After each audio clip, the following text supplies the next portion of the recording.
Hi, Steve here from Transforming the Trent Valley. Just wanted to introduce you today to our BioBlitz session that we're running all day tomorrow. Our theme is shape, texture and form, and it's really just to give you an alternative method of looking at nature in our gardens and open spaces. And I've just had a quick walk from home, you can see, just in an area that's used by a lot of local people, open space, and we've got a lot of trees and wild plants growing here along a small brook, and just wanted to introduce the concept really of looking at wildlife by using shape and form. So straight away we can look at the trees, and different trees have different shapes to them. So I'll just show you the trees behind me here. There's lots of different shapes. So I think we've got an ash tree just behind me. There we go, right behind me is a nice ash tree, and then behind me here, just seeing flower, is a horse chestnut tree, and they have distinctive leaves and distinctive shapes to the actual tree itself. But we can also look at leaves in detail, and here's some examples that I collected a moment ago. So here what we have is we've got a sorrel leaf here, or a dock leaf, very similar, looks like a dock leaf. Then here we've got a hawthorn leaf, sticky weed, couch grass, and whatever you want to call it, just there. And then we've got a leaf from wild or hedge mustard. Okay. And then we've got a single leaf from the horse chestnut tree I just showed you behind. And here we've got stinging nettle. And then this is a bramble leaf.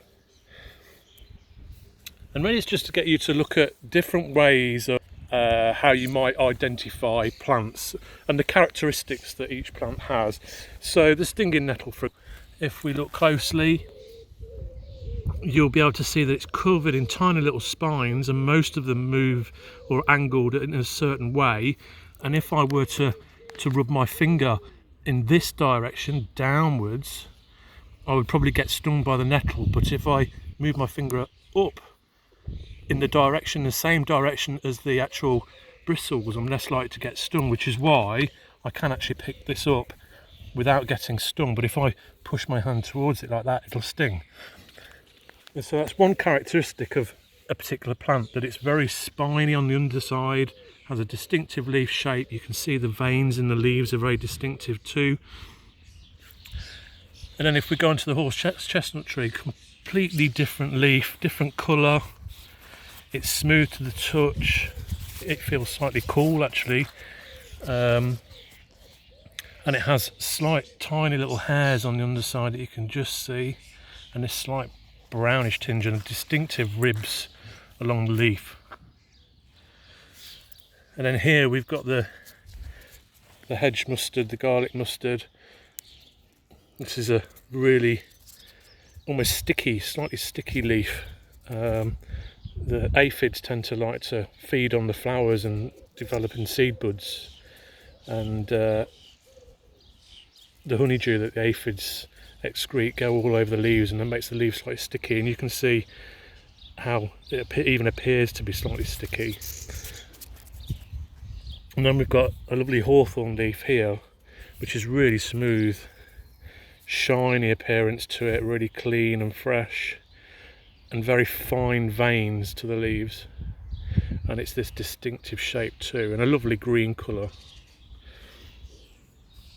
And then we've got the dock leaf, quite floppy, slightly rough, has these distinctive little sort of reddish holes and marks made by various insects that feed on it.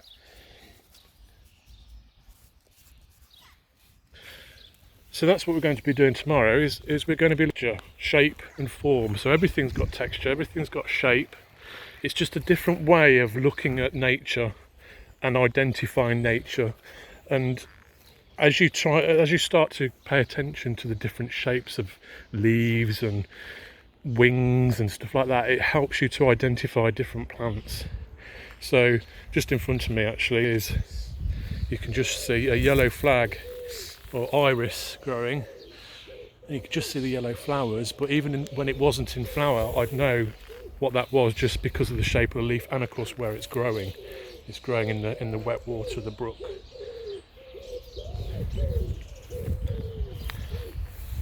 Again, shape and form, just looking at the flowers here, these fantastic shape to them. Clusters of flowers. So we've got this sort of clustering, and then within each large cluster there's a smaller cluster, and within each smaller cluster there's then the individual flowers.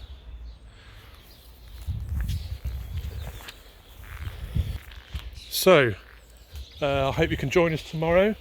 You spend all day or 10 minutes, it's up to you, anybody can do it, but it's just a case of maybe having a look in your garden, any open space, as long as you can social distance, and just explore nature really, see what shapes you can find, different leaves, collect the leaves, take photographs, make leaf prints, and try and identify them. And there's lots of online resources, there's books available if you might have books on plants and trees. You can download apps. There's a really good tree ID app that the Woodland Trust has produced, which you can download and install onto your phone, and just start exploring really, and discover the different shapes, textures and forms that you can find. Just be aware, some plants might be very spiky and sharp. Other plants like the stinging nettle, which I showed you earlier, might just be a little bit stingy, so you want to be careful what you're handling. So take it steady, and you'll enjoy yourself. It'll be really interesting, and you'll learn something new as well. Okay, hopefully I'll see you tomorrow. Bye.